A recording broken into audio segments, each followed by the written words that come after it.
This is a Applegate electronic voting machine. It has a ballot unit and a control unit. This ballot unit is for the voter who comes and votes, and this control unit is for the operator who controls the voting.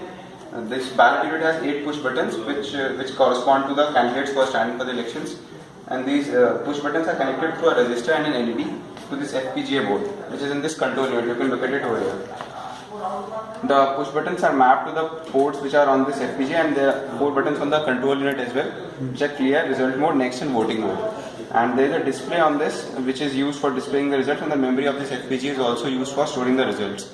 And the coding of this FPGA is done using the Xilinx ISC 14.7 software, and the language used is BSD. The working of this electronic voting machine. So let us assume that I am a voter and I am an operator. You can see here that in control unit, it will be only in the hand of the operator.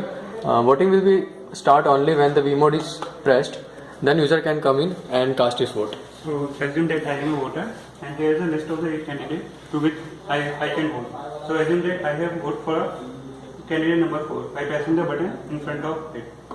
The blink of the LED shows that the vote has been registered. Now to make sure there is no multi-mode voting, next button has to be pressed. Then only the next voter can come in and cast his vote. So now finally the result can be shown using the result mode. You can see here that each candidate are shown with their votes, corresponding votes. You can see here that candidate 4 has 1 vote which has just been casted, and all others has 0. And clear button is there for clearing all the votes for all the users.